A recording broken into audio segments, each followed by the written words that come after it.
So Star Citizen 4.8 finally made combat feel kinda good and also kinda shit. So the good things first. Fights are faster, decision matters, and skill matters more. But at the same time, heavy fighters, my beloved, are worse than ever. Turrets are basically suffering even more than before, and weapon balance makes zero fucking sense right now. So the question is CIG schizophrenic? Did they actually improve combat, or did they just shift the problem somewhere else? Well, let's break it down. First, the big win. The time to kill is lower, and that is huge. Fights feel a lot more intense, more punishing if you do a mistake, and more real, so to speak. If you mess up, you're fucking dead. And that is good, because now decision matters, positioning matters more, and skill actually shows. And this is good even if you're not a top pilot, because you'll learn faster,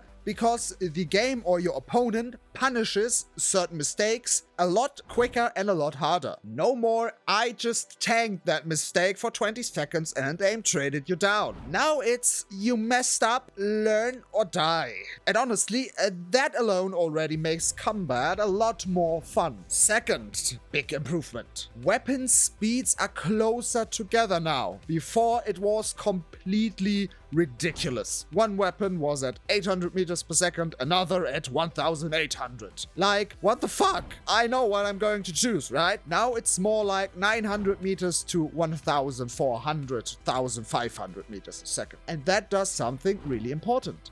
Weapons feel more consistent, and you actually have a choice when it comes to the speeds. Not just, this is meta for everything, on everything else is trash. That direction is a big win in my opinion. Tell me what you think about that in the comments down below. But here's also the interesting part. It's no longer just about aim. Now you actually need to control your ship a lot better and a lot more, manage your merges, and position correct. For me, it felt like flying skill matters way more now, because you could actually dodge bullets if you flew correct. And that direction is exactly where Star Citizen should be in my opinion. That flight skill is also rewarded, like dodging shots, flying defensive, and so on and so forth. Now here's where things start breaking, because slower projectiles also mean light fighters can dodge way easier, and that creates a problem. Light fighters were already strong, and with interceptors in teamfights, the meta choice for PvP combat. Now they are even harder to hit, so the gap between light fighters, medium fighters, and heavy fighters just got bigger. So just to say it bluntly, heavy fighters are fucking cooked. Let's talk about heavy fighters for a moment, shall we? Because right now, they are in a really bad spot. They got armor nerfs, a slower projectile environment, which tilts the favor towards the light fighter, since a light fighter can now dodge more easily, and a heavy fighter has an even harder time to hit anything that is small, and they themselves cannot dodge shots because they're still too large or too slow, depending on who you ask, and there is no compensation for it. And not only that, if the weapon balancing stays as it is right now, attritions have the most alpha damage, the most burst damage, the most sustained damage, and have the fastest weapon velocity. So that doesn't make sense to me, right? The alpha damage is so high that I think a size 4 can penetrate an Idris, and size 3 can penetrate everything up to a Polaris and an Idris. So even if you're in a Perseus, like a Gladius can just make you damage, which makes armor null and void.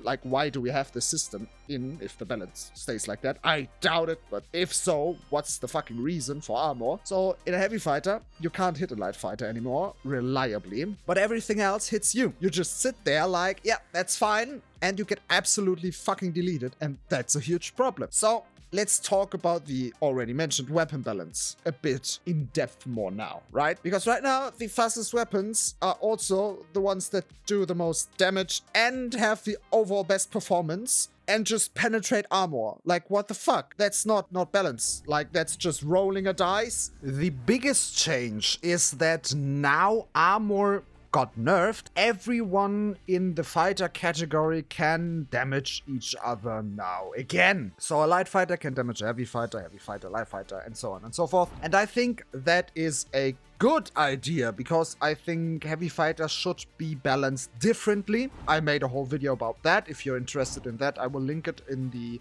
description down below. But just in short, don't just buff armor, that's boring. Instead, give them anything flight related. So maybe you can even nerf the HP and the armor in the long term, so heavy fighters can even be more punishable, but with a higher skill ceiling. Because it reduces friction for the normal, casual, everyday player, because it can be very annoying if you're doing a mission and then your Gladius or medium fighter cannot damage a certain ship. But I think there's still should be armor and armor thresholds for larger ships like a Paladin or a Redeemer or a Corsair and those kind of things. And that is missing a lot, because you can now damage every ship with size 3 attritions except an Idris or a Polaris, but that's a meme, I'm sorry. But I think if you are up against certain vessels that are larger, the armor should matter, and also the thresholds. So that is something I dislike. The biggest meme is the Paladin right now. The Paladin can just be kited at 800 meters with attritions and just melted by one light fighter, which is pretty sad to see. Because the Paladin actually finally got its pallet weapons buff, but if you want to see a video about the Paladin, then let me know in the comments down below and I will make one. But here is how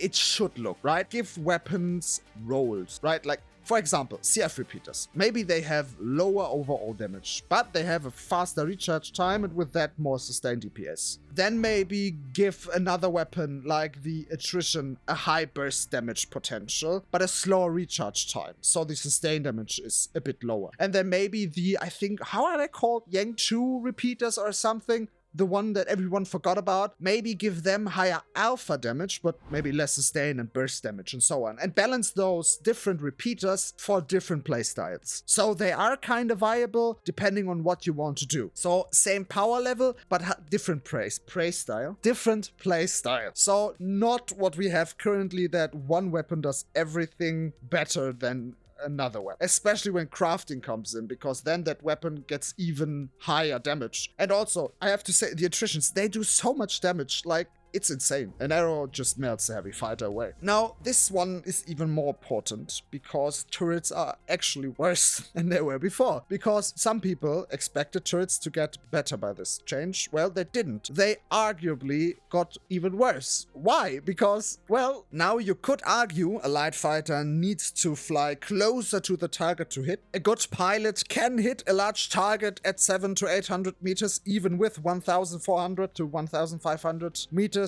per second weapons. So if you're on a Paladin, yeah, well, you're still getting kited, so that's not changing anything. But that's the irony. The turret also has the lower projectile speed now, which makes it even harder for the turret to hit a light fighter. Because now light fighters can dodge shots more easily due to the slow velocities. So a fighter just sits at 700 to 800 meters, does a simple strafe and slide barrel roll, and can just farm big, large ships as they were farming before. And I would argue that they can do that even better now, because, yeah, turrets have the same slow weapon velocity, so they can't hit anything. You just sit there and questioning your life choices why you are sitting in a turret. So they could go into two simple directions to fix that issue. Option 1 is increase turret projectile speed by like 20 to 30% or even more, according to what feels good and balanced. They already said a few years ago, I think, that they don't want to do that, but maybe they should change that.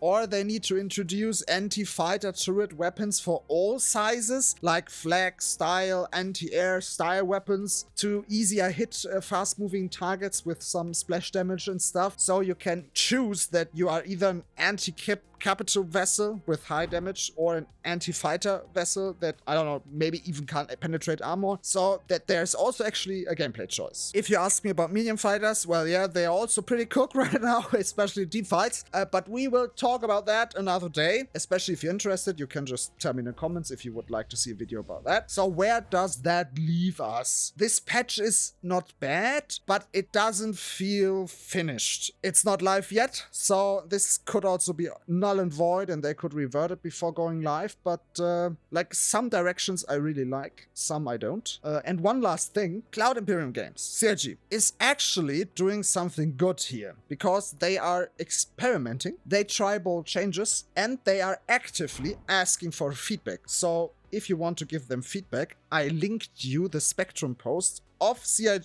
official post where you can give feedback in a very short questionnaire about these changes, which I really like. So I would like to see them experimenting more in the future. But what do you think? Are light fighters too strong now? Are heavy fighters like even more dead than they actually were before, in your opinion? And, well, do you also feel like that turrets get completely left behind as they were in the last few years? Let me know in the comments down below, and if you're interested in what CIG could do to make heavy fighters better without making them unkillable armor sponges, then you can click here.